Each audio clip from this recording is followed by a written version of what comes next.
Welcome to the Jess Larsen Show on Innovation and Leadership. Today on the show, I've got Alex Bean and Mckay Dunn. Guys, thanks for doing this. Yeah, happy to be back. Thanks for having us. So I'm famous for my false starts, and we just did this. but again, why don't we talk quickly? Alex, you've been on the show back at Divvy, first when you raised 30 million and then 250 million. And then why don't you tell people the latest news on that front? Yeah, about a year ago, we sold to Bill.com for 2.6 billion. So super exciting. Yeah, no kidding. I mean, I came on early, so it's nice to actually come back and be like, we did it. We did the thing that everyone tries to do. So it's very satisfying to be. It's going to be fun to like go back through the episodes and compare the notes along the way, right? Mckay, why don't you talk about portfolio and peak and what you've done? All right. Yeah, I started my career at a place called Portfolio Advisors. It's a big private equity, private credit asset manager.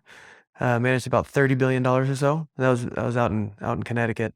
I joined up with a firm called Signal Peak Ventures. It's a Utah-based early stage venture fund. We invested out of a $150 million fund, focusing on Series A, mostly tech companies across the country and outside of the coast kind of theme. About 6 months ago, decided to leave. Alex and I teamed up. We got to know each other back when Divvy was raising their money. He tried to be our very first investor. He tried really hard. We wanted him to be. We won't go into all the details, but someone around Mckay didn't let it go through. But their first term sheet would have been a good deal for them. Would have been very good. Way. But no, we got to know each other through that process. I really liked Alex and reconnected on this topic of starting a venture platform. January of this year. And so magic happened, sparks flew, and we created Tandem about 6 months ago. And can you talk about, for people you guys are doing SPV investments right now, for people that don't know what that means, what's an SPV? It's a special purpose vehicle. We invest, we work a deal with the founders. We participate into a funding round.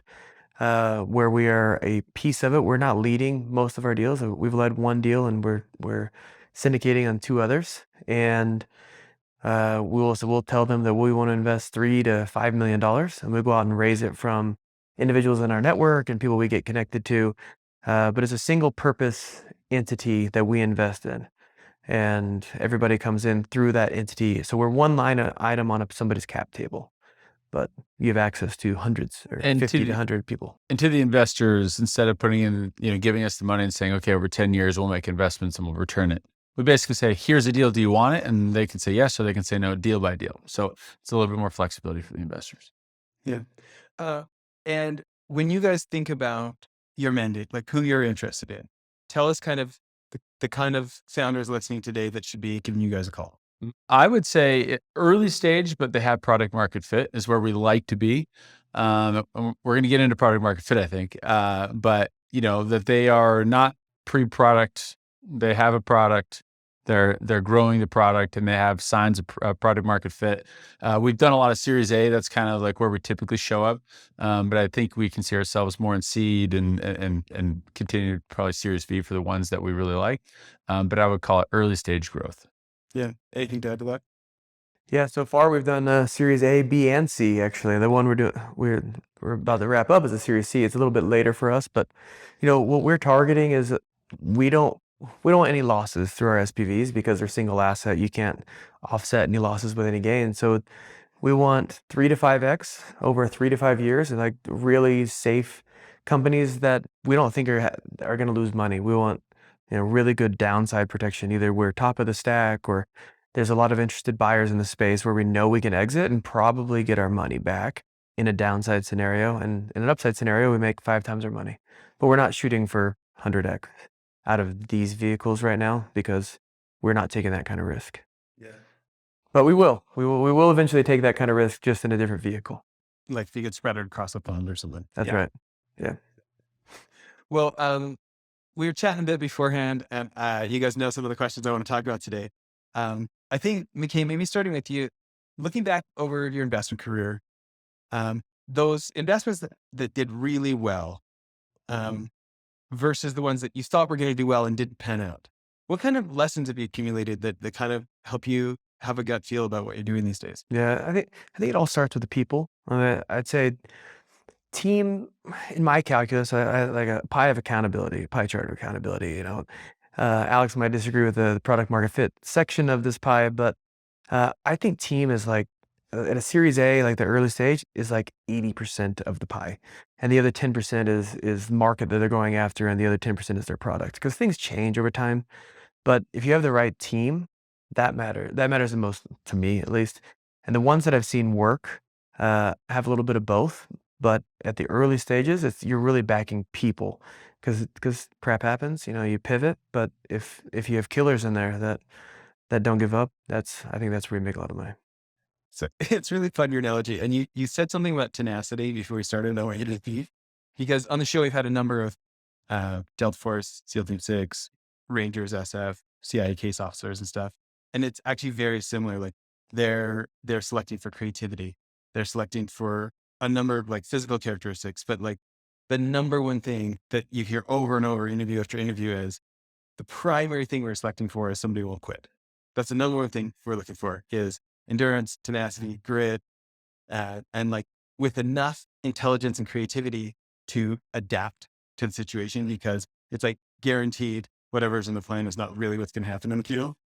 I don't know. But Alex has got a great story about that through COVID. I mean, the tenacity to keep going through COVID. Yeah. So, okay. One of the things that I got made fun of at Divvy for this saying, but I'm going to say it because it really matters. And it's like, things are never as good as they seem as an entrepreneur. Like one day you're going to have the right meeting, or you're going to have the right sales report, and you're going to think like, oh my gosh, I'm loaded. We're killing it. Everyone's going to make a ton of money.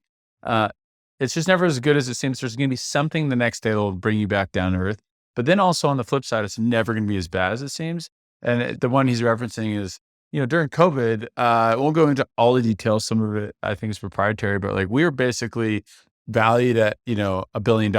And when COVID hit over that 2 to 3 week period before PPV came out, or PPP, we basically were like zero. Like our investors backed out. We had banks that could have backed out any minute. And so we sat there just waiting for the phone to ring for it to be over, because the banks, the second they call and say, we're going to stop accepting applications, it's over. And it was just like, look, it can't get lower than this. But you have to find that middle ground and keep going and saying, hey, is it worth it? Do I want to keep going after it? Because it's never going to be too easy, but it's always going to be hard. And you have to be able to just say, like, nope, I'm going to keep going through the good times and the bad times. Because if you really believe in that vision and the product that you're building, it's going to fit that market, then you have to keep going. And frankly, sometimes when people are too smart, that's the people who get hired by the great companies and they have these golden handcuffs. Like, I'm smart enough, and they just go over and do that. Like entrepreneurship is a bit of like a dash of grit, dash of competence, a dash of luck, and a dash of just like, I ain't freaking giving up until this thing is successful. And you like need that like perfect stew of personality to get through it all. I think you'd invited me to come in and talk about child rescue to the team. I remember a couple of times. There was a couple of times. First person you've interviewed that's interviewed you? No, I actually had a couple interview me, but actually had somebody interview me on the show we swapped. Okay. Tucker Max is like one of the like 5 people in the world that have had 4 New York Times bestsellers at the same time. Anyways, I remember a couple of those phone calls just over time that were like, I could tell things were tense. Yes, they were. There was days I'd come home to my wife and I'd be like, we've done it. Like buy whatever you want. And then like a day later I'd come home and be like, I'm going to get a new job. Like I'm on LinkedIn, do my resume, because you're just like, it's over. And it's like within the week. I mean, it's crazy how fast things turn in startup land. So thinking about navigating that, it's probably not as good as it seems. It's probably not as bad as it seems. What were you telling yourself? What's your self-talk? Do you have any routines? Are there any things you do to like help get like kind of the fire in the belly going again and like get after it? Yeah. So I had one that was the fire in the belly. And for me, it was like, why did I start this? And it was because we thought we could change the way that every business on the planet would spend, that we were the ones that were going to innovate and bring in all this new technology into the way and change the world that people spend. They would spend smarter. And this was like our mantra. And to kind of like think back, like, why did I start this company? Why did I leave my other job that was paying well to come do this risk and do it? And think about those early days where you're like, oh, we're on to something, and that excitement. And that was like don't lose sight of that when things get hard when you're in the middle of like making that product. But for me, the thing that really got me through, and this is just my routine, I would try to get to the office, I don't know, around 8. And I would always leave by 5:30 or 6, even if it was like crazy, because I wanted to be home to have dinner with my kids and put my kids to bed. Because no matter what was happening, like when you look at your kids and they call you dad, like they don't know if you're like the richest person on the planet or if you're like the poorest person on the planet. They don't know if you're smart or dumb. They just know you're dad. So for me, the thing that always like kept me just grounded through a lot of that crap is like going home and saying, hey, I got to spend 2 hours just with my wife and my kids, with just trying to block out the good and the bad and say like what matters most. Because again, sometimes when it's going really, really well, you still want to talk to your kids and be like, "Okay, this is what actually matters." And that was really important for me. I thought for anybody who didn't catch previous episodes, what is Divvy? What was the Oh, premise there? Divvy, think of it taking like your American Express or whatever corporate card you use and then combine it with Concur, Expensify, and we brought it into one platform. So we were a smarter corporate card, allowed people to spend within budget, automate expense reports, and we gave it to people for free. And in exchange, we made money on the credit card side. So that was the whole product, and we primarily sold to small business and medium sized business. Yeah, that's great. Mckay, I want to go back and talk about, being an investor. There's these ones that you're sure are going to go awesome and then they don't. And then every once in a while, there's some that really have some magic and it really does perform. And over time, seeing the difference between those, I kind of want to go back to this idea of like, what's a lesson that you don't think you could have learned other than having spent your career this way? Well, I've seen definitely both sides of that. There's two companies that I wanted to do at my previous firm that we didn't end up doing. One, well, there's a few, but two that really stand out. One was Divvy, and that really worked out. And the other one was another company that I can't say the name of that I kind of fell in love with. Not as much as with Alex and Blake, but I love the company, and it failed like miserably. And it really came down to leadership. I mean, it was the team. The founder of the company that failed just could not rally people around him because he just wasn't a natural leader. He's very like introverted, little bit self-centered, but didn't hustle. And people around him saw that they didn't hustle, and so it's just like infectious. Created a culture of Yeah, not hustling. so it was a terrible culture he created. Raised a bunch of money and flamed out. And we gave him a term sheet, and I thought we were going to win it, and he said no to our term sheet. I'm very grateful for that. A ballpark, how much did they raise? About $20 million. I ask because like entrepreneurs sometimes like in their minds, like if I could just raise $10 million, like all problems would be solved. And I mean, 20 million is not, obviously people raise much more. I mean, hundreds of millions of dollars and they still fail. I think it's a fascinating world of when people raise $20 million or $100 million, whatever it is, and still can't make it. Like you still don't have the team or the product market fit or the product, whatever it is. And it's like, just because you raise money doesn't mean it's going to work. So talk to me about this. When you're looking at team now, what are some of the check marks you like to check? What's the feeling you want to get from them? How do you get a sense for that when you can't really know the future? Yeah, it really starts with the CEO. I mean, at this point, it's most of the time the founder is also the CEO, so they have the vision, right? But it's really are they respectable? Can they attract talent? And can they attract really good talent? I mean, that matters so much. Your job as a CEO is to do a couple things. It's to, one, not run out of money, and two, hire the best people around you. And that, like, if you spend all your time doing that, I'm not saying you're going to be successful, but like those are the two most important things. And if you can, find the right people to run each organization, it's a world of difference. This morning we met with an investor, and that was the first thing that came out of our minds when we were done, is like, that CEO has it. Yeah. Like, had the right energy, had the right competence, had the right likability, had the right vision.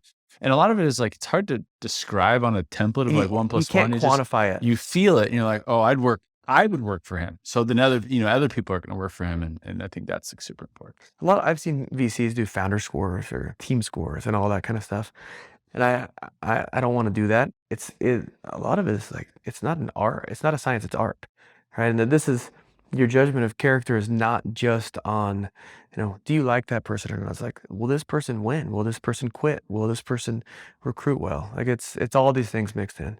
And I'm not gonna say I'm the best VC out there, but like I think you get a gut feel for the kind of founder that makes it happen. Great.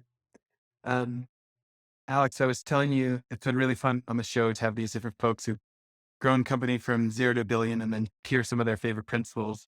And I know you've got 5 of them, and I want I to hear do. them. I have 5.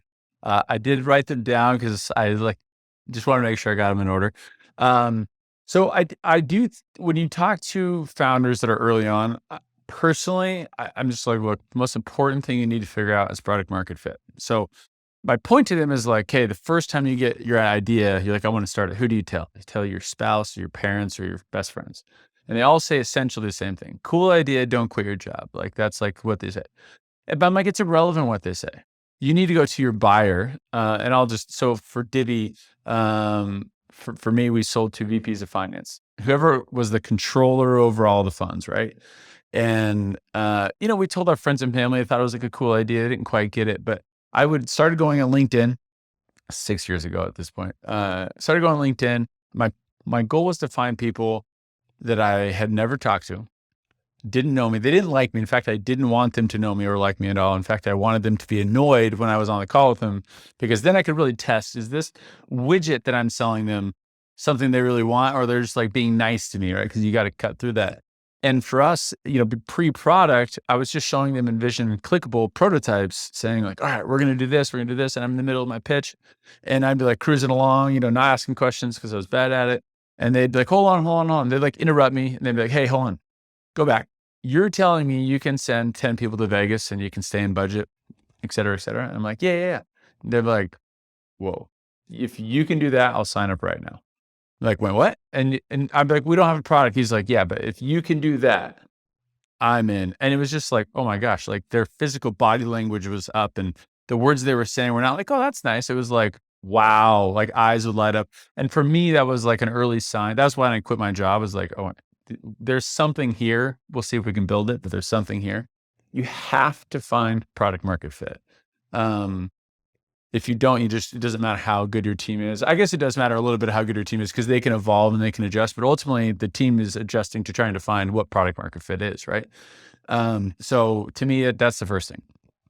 The second thing is once you hire your people, even if you're the smartest person in the world, you're going to hire really good people and you're ultimately going to be wrong and you're going to hire some bad people. And sometimes it's not even bad people. Our example, the second thing is to fire fast. It's better for everyone. So for us, we hired a guy who came in as our head of marketing. He's actually a really smart person. I respect him. We asked him to come on. We launched in August. We thought our product would be done by January. Totally naive. We were way wrong. Reality is like, what are you going to do with a chief marketing officer for a product that's not going to come out for like 16 months? Answer is nothing really. And it's not that person's fault. We hired them. It was a giant mistake. Do your best to give up severance and make it amicable, but like you just need to cut it. If you hire a team and they're not hustling and you can tell like they're just not going to get it done, don't wait. Like we had another person in a role. We hired someone to be, I don't want to say the title because I don't want to get back to them, but we hired someone in a vertical that we were like, this is a very key vertical. And we'd go into meetings and the junior person would be the one doing all the stuff, making the decisions, outlining all the frameworks. And you'd be like, oh my gosh. So we'd leave the room like, why is that senior person here? This junior person who shouldn't be this role is killing it. They know everything. And, so we're like, all right, we're going to make a change and put that. You just have to do it. Like if you don't, as a startup, your only advantage is speed when you're small, right? The big boys have all the money. They have way more talent than you do. You have to move fast. And if you don't fire fast, you'll weigh yourself down with bad culture. You'll weigh yourself down. Just, acknowledge your mistake, talk to them and let them go be successful. As you guys are saying, like there's some similarities in things you're saying. I just keep seeing in my head Brad Pitt in that movie Moneyball, and the book actually does a better job of explaining it. But like this concept of like, it's like he is clearly not on the field. He's a former pro ball player, but he's clearly not on the field. And he like frames his entire life as Tetrising the kind of team that could create this kind of performance. And that's like what his whole life is about, is like, can I afford the team that has the highest probability of such and such output? And it seems like there's, But sometimes, like in that analogy, you pay the big right fielder to come into town and hit.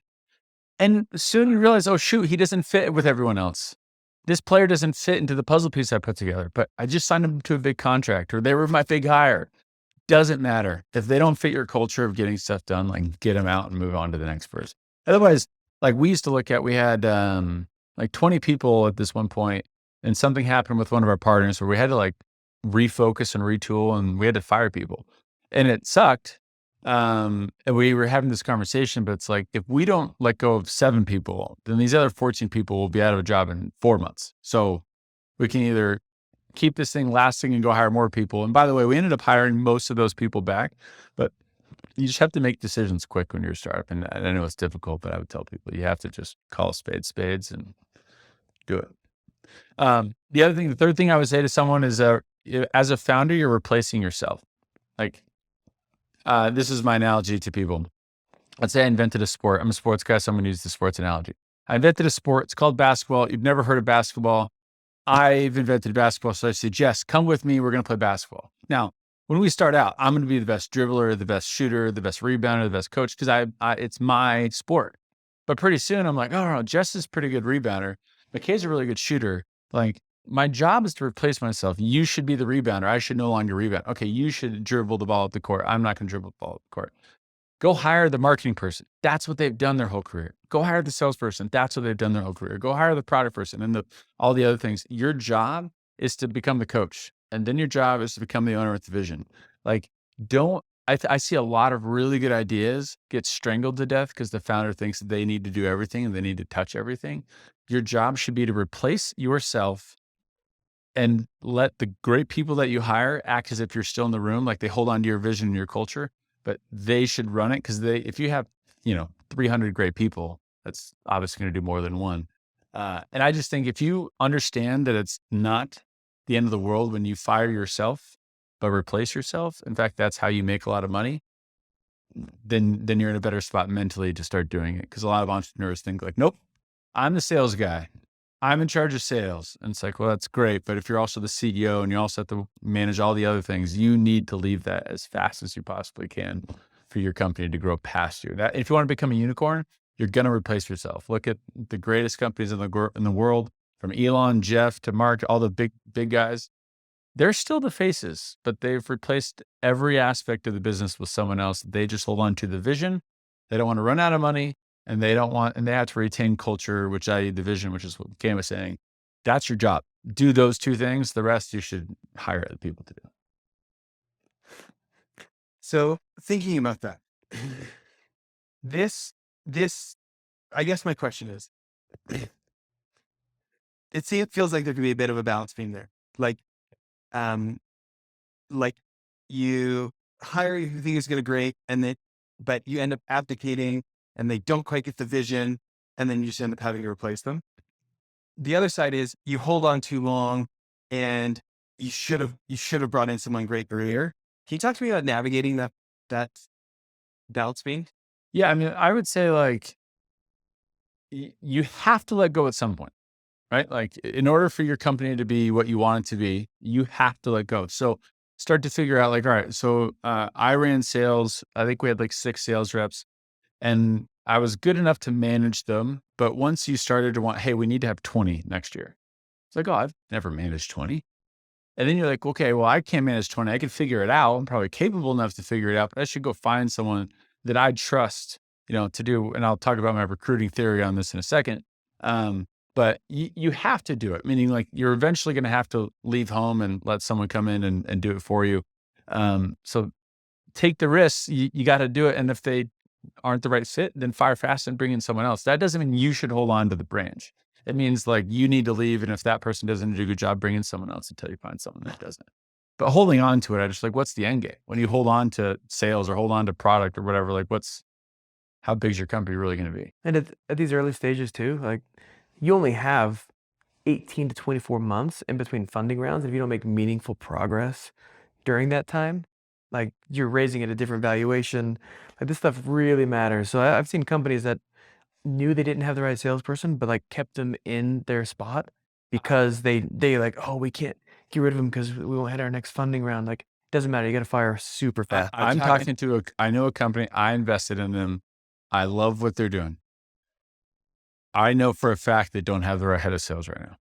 And I'm trying to tell the founder, I know it's tough. I know you're close to this person. You have to do it. Otherwise, you're just pretending for another 4 months until you're out of business. Because you're going to start raising, you're going to be out of business in 7. But like you're out of business now and you don't know it. That's actually the phrase I would do it. You're out of business right now, you don't know it, unless you replace that salesperson, and then you have a chance at being in business. But you're just delaying the inevitable. And frankly, like entrepreneurship is not a government-based program, unfortunately, right? Like there's not a safety net. It's just, it is like raw.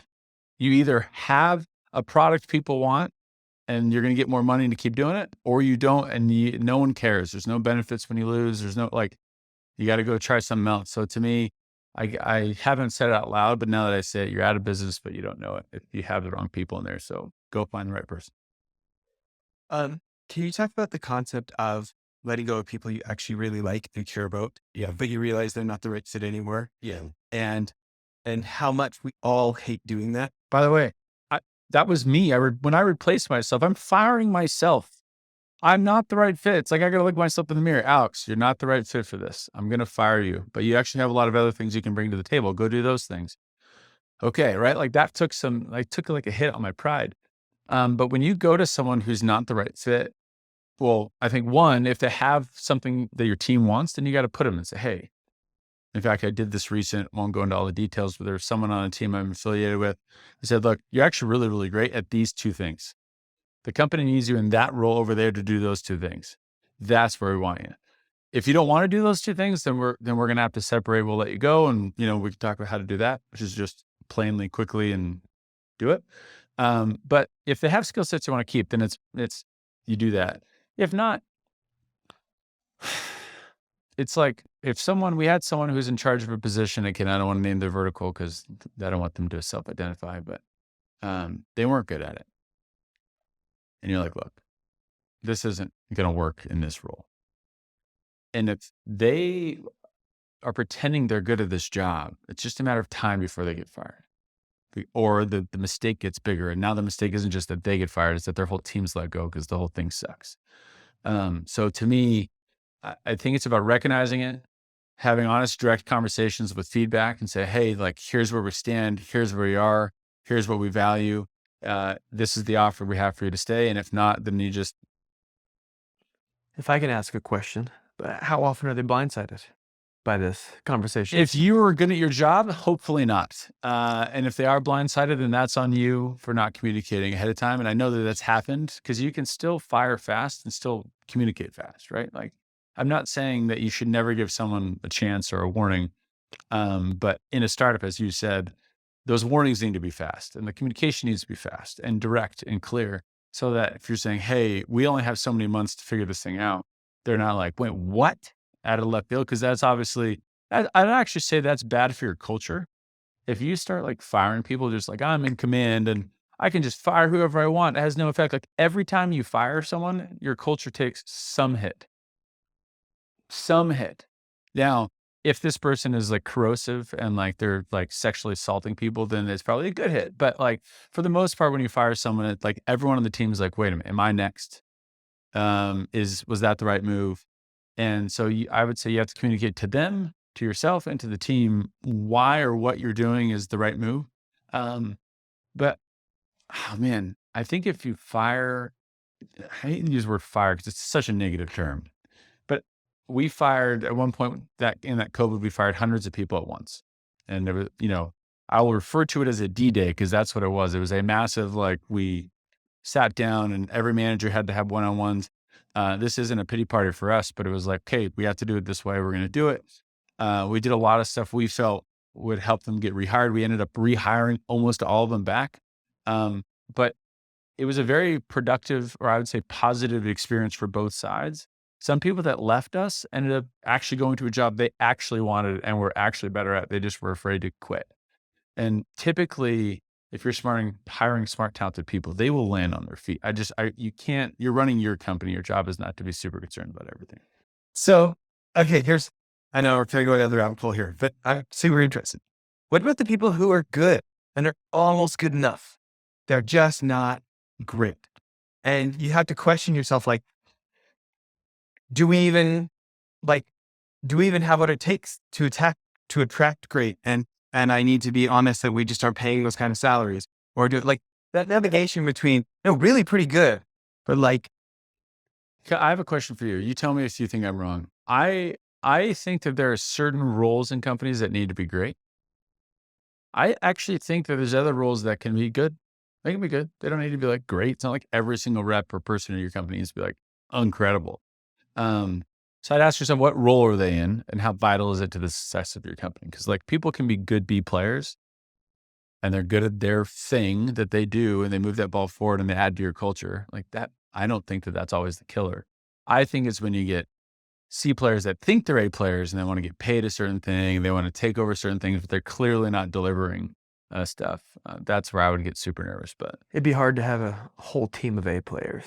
I mean, you obviously want to have all great people, but I mean, but A players can make B players rise. But if your B players running your revenue, then you're in trouble. then you're right? allowing C players to exist on the team. Correct. But if you have an A person running revenue and you have a B player as like a third level manager, it's probably great.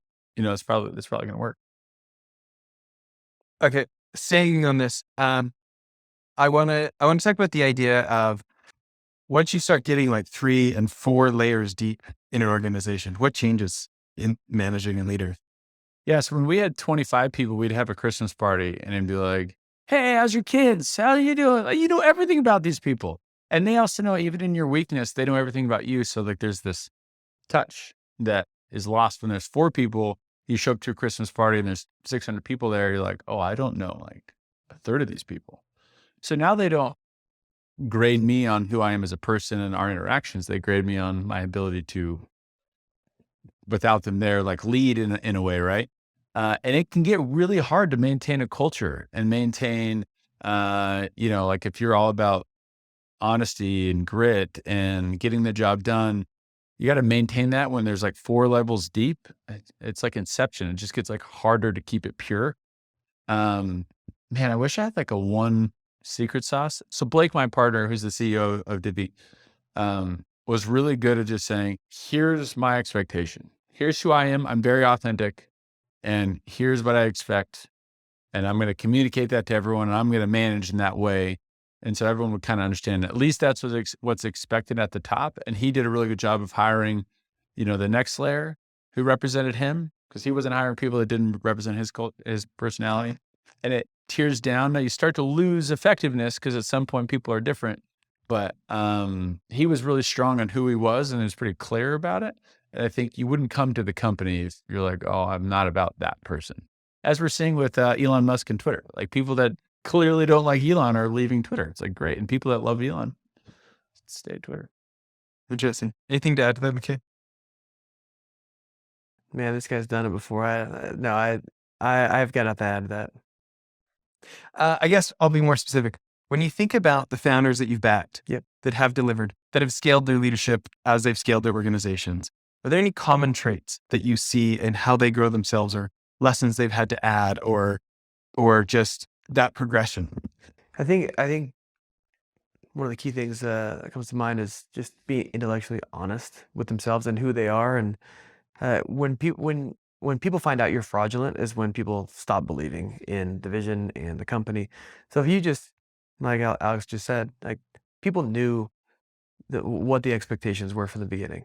And if you're intellectually honest of where you're good and where you're bad, and who you need to fill here and who you need to fill there, I think that matters a whole lot in building that team. Did you see that a lot where like CEOs or founders or even the leaders, the exec team, are willing to admit their faults? Because I actually find a lot of power in like the good leaders are able to say like, I'm going to lead you here. This is what I do. I'm not great here. So if I mess up, be patient.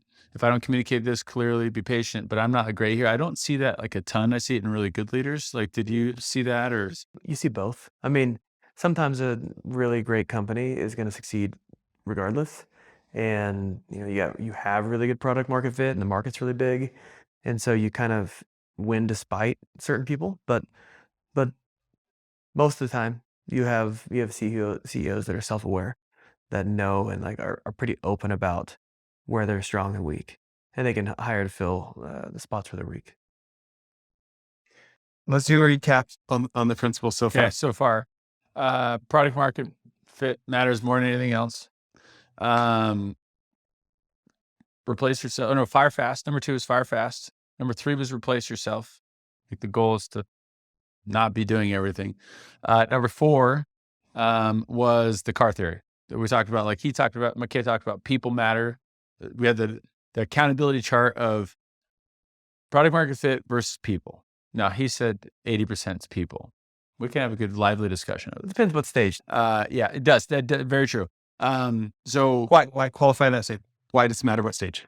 If you're really early, it's about the people. yeah, if you're like picking your founding partner and you don't even have a product or your builders, like product market fit's not there yet, you have to build great people. But I'd say once you're in like growth stage, yeah, once you're in that like, hey, we have a product, then it's like you can languish in the world of we have a product, but it's not really the product the market wants for a long time, or you can die pretty quickly there. Okay. My point is the car theory. So our theory of recruiting good people and finding people that would ultimately help us achieve becoming a unicorn. And I think this is probably the strongest thing we executed on at Divvy, was we would find people in the car, but not driving. For example, we were trying to hire a head of revenue and we said, okay, what our revenue was like around 10 million. We said, we want to go from 10 million to 100 million. That's our next milestone we have to do. Well, let's go right on the board, 10 to 15 companies that have done 10 to 15 million in a reasonably related industry. Okay, boom, here's our list of 15. 10 to 15 companies that what? Have done the Have done the 10 to 100 million in revenue. So we're like, all right, they've done what we are trying to do. They've been on the racetrack. Okay. So then we would say, great, we want to go find out not who number 1 was there running revenue, number 2, number 3, number 4, number 5. So we go on LinkedIn and we say, who was the VP? Who was the director? Who was this person? Because that's who we wanted. We didn't want the head of revenue because that person got paid, isn't as hungry, and they're probably just either getting paid. They're going to go work for someone like Microsoft who's going to pay them. Great, they leave. But the people that were in the car, they know the turns of the race track. They know what to watch out for. They have the playbook on how to succeed. They might throw their own salt and pepper, their own little dish or secret sauce into this new formula, but they largely have it in front of them.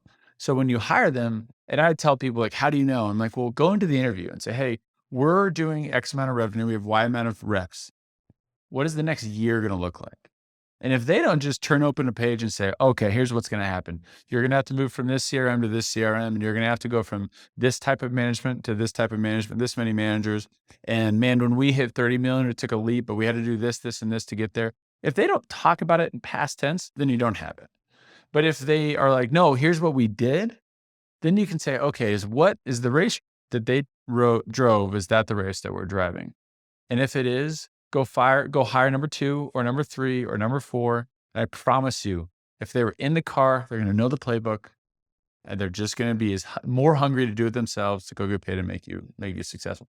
almost like hiring employees who can be mentors, huh? But we didn't just do it for revenue. We did this for like head of people, head of engineering, like all. There's a bunch of different milestones in our companies, and it's like, 0 to $1 million, and then $1 million to 10 million, and 10 million to 50 or 100 million. Like that, your culture is going to change, and your execs are going to change. And for us, we hit this inflection point of like, we have a really awesome team, but what's going to happen when we raise? Like this is, I think, around where we came and raised like 40 million. So we're going to hire a lot of people. We're like, all right, well, we need to go find people that know what to do with that 40 million bucks. Because Blake and I were pretty smart, but we didn't know what to do with 40 million bucks. So we found 3 or 4 people we fit that bill, and a bunch of other people were with us, were talented enough to come with us. But man, the race car theory, people in the car was super, super helpful, and I would highly recommend it. So that was number 4. Okay. Anything to add there? What about the people who, were driving the car? You want people who want to drive the car, but how many people can you have that actually drive the car? Is that part of your analogy? Yeah. So you're saying like how many people in an org can drive the car?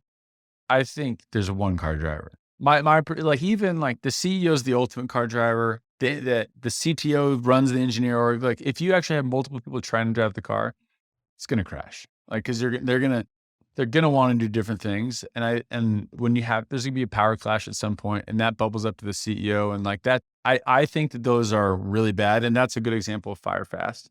If you have two competing talents and they're both really good, you need to probably give it one chance of how does this work? But if not, just like, all right, this one's gone, because you need to have a one quarterback system, like one person who's going to come in and say, I got it. We're going to do it this way. Because if you try to do an inside sales motion and an outside sales motion, it's not going to work. You need to have a strategy in one playbook. So you can't have two books. Can't have two playbooks is probably the best way I'd say it. Okay. I love it. Did I steal your water? Okay. Number 5. Yeah, number 5, notes. This is like, there's a graph in it. I don't think it's perfect, but it's ultimately like how fast do you want to grow? Because if you want to become a unicorn, for us, it was, 0 to 4 years, we became a unicorn, and 5 to exit or something like that. Maybe 3 to 5. It takes money. We raised a ton of money up front, and we raised money throughout. Like once we got on that track of raising money, we couldn't just take money and then like, okay, now let's slow down. Like you take VC dollars and you're on this growth chart. Hopefully it goes this way. But there's a lot of great companies that don't, and they might take time and they slowly go, but it's just like on the graph, the time chart is way out here. And to me, for us, if you want to become a unicorn fast, you do have to take money and you have to be able to apply the 4 principles that we discussed before. But I don't know if that's always the route. Like even, people come talk to us. There's people we will talk to and say, you don't have to take VC money. Where VC money or investor money is not the sole path to success. In fact, a lot of the people who personally have the biggest contribution to both their pocketbooks and to the world around them, a lot of times didn't take money. They just took more time to get there. And I would just, if I was an entrepreneur doing it again, I would sit down and look myself in the mirror and say, what am I? Do I have to take VC money, or do I just want the ego of taking VC money? Am I in a market? For example, we have a local business. This is my opinion, which I'm sure people disagree. But we have a local company called Qualtrics. They're super big now. But for a long time, they weren't. For 15 years, they were fairly small. They were in a fairly unsexy market though, like educational surveys.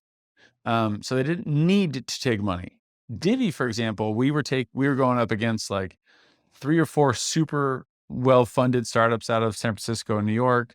Every bank you've ever heard of, Concur, like giant companies. So we like had to. It was our path to take it. And we were intellectually honest with ourselves, said we're going to take money, we're going to go, and just know what that means. And all I would say is when you're starting a company and you start to figure out product market fit, I would then start to say like, all right, are we going to take time and we're in the right market and scenario to do that? Or are we going to take money and go do this? And one of the worst things you can do is take money from the wrong group. I mean, not just which VC, but like which kind of investor.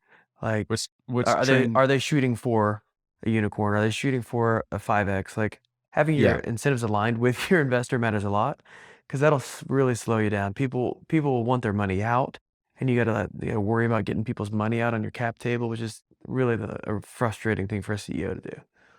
So aligning your motivations with your investors matters a lot. But I think that's hard because a lot of people think like, I just need to get $3 million in the bank so I can do X, Y, Z. And what Mckay is saying, I think is smart. Money isn't always money. Like you need to find the right person who wants to be, in the right relationship, which is like, hey, if I'm a VC and I have a seed fund, I'm unicorn hunting. I'm out here. I know that 80% of my deals are going to fail, but 10 to 20%, if they hit like as unicorns, I win. So if they invest in you and you start going slow, they're going to be like, get out. Like, I don't want to talk to you. Like, no more money. But I agree with that. I actually think that's really sage advice, is when you're taking money, figure out what do they want in return. So when we're investing right now into our SPVs, we're looking for people to have 3 to 5x returns in not so long of a timeline, right? We don't want to be 3 to 5x return in 15 years. Whereas if we were unicorn hunting, we might say, yeah, 10 to 15 years is fine, because that's what it takes. I would agree with that. Match up with your investors. We're a private equity fund masquerading as a VC. Don't want to take money from those guys, and they keep trying to buy up equity and do add-on acquisitions. I've seen that a few times, and it doesn't end well. Right? If you're not aligned, it's really bad. Get messy. So I want to ask this question in both directions. I'll put you on the hot seat first, Alex. Sell Divvy, make a bunch of cash, kind of do what you want. Why choose someone with formal VC background for him? I think it takes two to tango. Divvy was not going to be Divvy without VCs behind us. Access to the cash that we needed to operate the way we wanted, right? And VC is its own motion. It really is. So I actually have, although I give Mckay a hard time for not having operated a company, I have a lot of respect for the VCs that back Divvy and for people that have been through the investment realm, because it is a skill set, just like being a head of sales and head of marketing is, right? So for me, to have the impact I wanted to have, which is frankly, like, yes, I like money as much as the next person, but I want to like help 10, 20, 30 other people go through the experience I got to go through. Like, I consider it a real privilege to have been on that experience. And I think I can give context and insights and help and point in the right direction. And if I could pair that with the skill set I don't have, which is the VC, background, then I was like, great. And by the way, when I look to hire someone, I ask 3 questions. Like, one, do I like them? Because if I don't care anything else. So do I want to have lunch with them? Do I trust them? Because I don't care how smart they are. If you can't trust them with your open wallet, then don't ever go business with them. And then third, are they competent? And for me, picking Mckay and picking a VC operator fit those. It's like, all right, he's got the skill sets I don't have, and I like and trust him, so let's go. And when you thought about those skill sets, what was it? What was on that list of skill sets or challenges? First things first is like VCs are access to capital, right? The ability to fundraise, the ability to understand the motions of fundraising. Like for us, Divvy was like, in my past 10 companies, it's like, all right, sales quota time. And that's a whole different motion on hitting your monthly quota versus like, okay, we're going to raise funds and this is the motion of raising funds and meet LPs and how you talk to LPs. Like it's those things that, you can take for granted and think like, oh, it's easy. But I'd like to say I'm remotely intellectually honest in saying I haven't done that aspect of it. So with the family office versus a pension fund versus a very good example, right? Like in my mind, I'm like, well, we just go pitch without really knowing where the money was. And it is different in how you talk to them and what they're looking for and those relationships. So that was what was attractive about the VC background. Okay. Question in reverse. You're in the VC world already. Why partner up with an operator? Why not start a fund with pure VC guys? Why choose this route? I already did that. No, actually, being an operator is way harder than being a VC. I mean, when we say we're working hard, it's not like you're not working 100 hours a week like Alex was. But just for caveat, and the whole team, there's a lot of people who worked really, really hard. Yeah, everybody worked hard at Divvy. When I decided that I was going to leave my previous firm, I knew I wanted to partner with somebody with operating background, and I made a list of probably 25 people that I thought could be a good fit. And I actually talked to my mentor, one of my mentors, who runs portfolio advisors. That I was like, I ran some names by him. He goes, "Oh, if you can get Alex, you should leave in a heartbeat." And actually, I was like, "Okay." And Alex was, I don't know if I told you, you were number 1 on my list. Oh. And then I reached out. I was like, what a reveal! Yeah, live. Yeah, live. The most dramatic ceremony yet. Would you accept this rose? Yeah, I did. Yeah, we're here. No, number 1 on the list, and honestly, the combination of having somebody with a VC background and an operating background, I think it's pretty easy to teach somebody how to be a VC. It's much harder to teach me how to be an operator, but the combination of the two, I think, is a really effective team. So yeah, having not just VC experience, we can go to entrepreneurs have chosen us because of Alex's background. I mean, everybody wants a little piece of the Divvy magic, I guess, but having somebody in the room who's gone from 0 to 2.5 billion in 5 years, everybody wants to mimic that. That's kind of the dream for every entrepreneur we meet with. And being able to say, hey, we've got the playbook. Alex has got the playbook. He knows how to do this is super powerful. And so, yeah, for me, there couldn't have been a better partner that I could find. So Yeah, that's awesome. Yeah, pretty pumped about it. Yeah, seriously. Um, next question. Thinking, thinking from a founder's perspective, right? They're coming to you. They're just here to ask for advice. They're not here to ask for money, right? And they're saying, "Hey, should I do this thing that's paying the bills, that works, and that has like a clear path to ongoing revenue? It could be a big business, or there's this other thing that I love. I don't know how to get like the first level, but if I can get over that first level, it goes way bigger in the long term." How do you help them think through a decision like that? What? It feels like a little bit like I got a bird in the hand here, but there's two in the bush. But this is what I actually want to do, but this is paying now. So Two in the bush are way prettier than the current one. I would ask them like, what's telling you that you should do this other thing, right? And you're going to hear it in what they say. They're going to say, well, I really think it'd be really great if I could do this, or we could achieve that. Like, cool. But has the market been telling you anything about this over here, right? Like back to what I was saying about what I did when I called people on LinkedIn, like, are you getting any wows over here? Are you getting anything that's telling you you have to do this, or it's just you thinking like, oh, shiny squirrel, like we should go do it, right? And I'd get really nervous of someone being distracted, but if they could show me some underlying use cases or offshoots, maybe their product that they are selling has been spinning off these these people saying, I need this thing. You'd have to show me the underlying elements of product market fit before I'd say, go do that. Versus, hey, if you're selling this thing over here, doing this thing over here, like, and by the way, it's a business, then keep doing it. But I'm a risk taker. Like I tell people all the time, I'm not the smartest guy in the shed, but one of the things I hope I get credit for when it comes to Divvy is like, I left a job that was making great money. We had a lot of success. So it was two birds in the bush. I told my wife and I told my, family, I'm like, I'm leaving because there's this thing over here. It was like, you're crazy. But I'm like, no, but you should hear the conversations I'm in when I tell people what we're going to build. And then it was a lot less risky. It's just a matter of time. And I would want to gauge that. Okay. If that makes sense. No, I like that answer. I think there's a lot of factors that go into this. I mean, if the product that you're currently running, what kind of outcome can you have as a business if you only do that versus if we kind of do that and then also experiment over here? Like what kind of business can that be if we do both? And are your incentives aligned with your capital partner? I know I hit that again, but if you don't have anybody to fund that growth, how are you going to be able to explore it?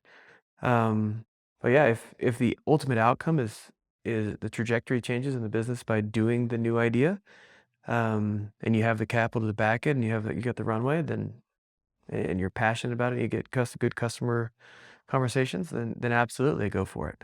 But I mean, there's so many factors that play into it for me. And it's kind of like a macro question that requires a micro question.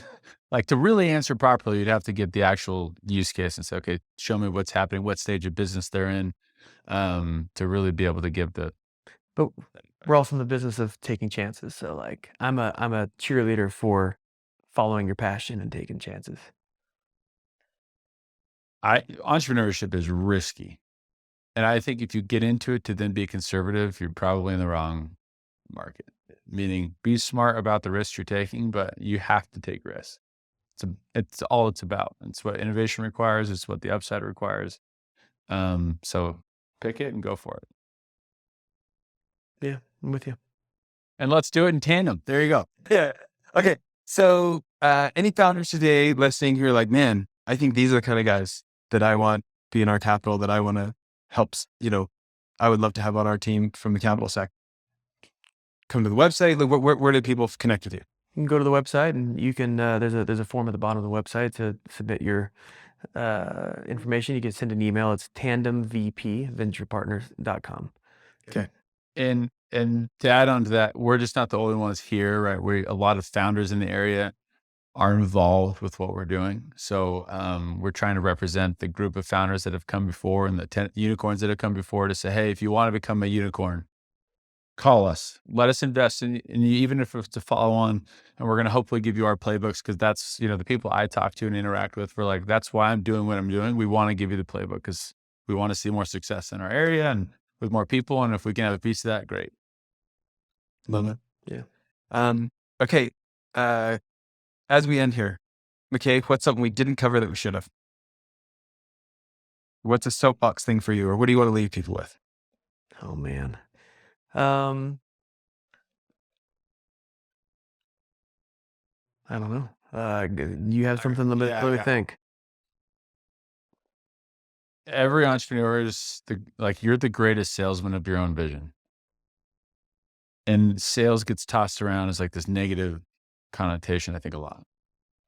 But I want people to know, if you're the founder, your job is to like transfer your level of enthusiasm to investors and to people that come work for you. And that's what you're selling. You're selling your vision and the energy that you have around it. Like, you better believe in what you're doing. If you're just doing what you're doing because you think it will make money, I promise you people will feel it. They will not buy into it. Promise. But if you're like, this is going to work and I love what we do and I know we can make it work, my thing to those entrepreneurs would be like, if you know it in your bones and you feel that level of energy, other people will follow. That is your responsibility, is to like have that vision for what the world is going to be and say, come with me and we're going to get there. And that means like, you're thinking about in the shower, you're thinking about what you drive, you're thinking about it on weekends, you're thinking about it when you wake up, and not just being drained by it, but you are being empowered by it. That's when I think that, to me, is the investor or the entrepreneur I want to back, is the person that's like, I'm the one to solve this problem. And here's why. Because you can just feel it. And that's the person we talked to this morning. I felt that from the second we got on the call. I'm like, this person feels like they are almost born to solve this problem and they're going to solve it. Hell or high water, whether we join or not, doesn't matter. And I'm like, it's so exciting. I want to work for them. I want to invest in them. I want to do whatever. And I think that is your job as an entrepreneur. That right there. Yeah. I don't think I can top that. No, you can't. I think that's That's good. Good. Thanks, Jess.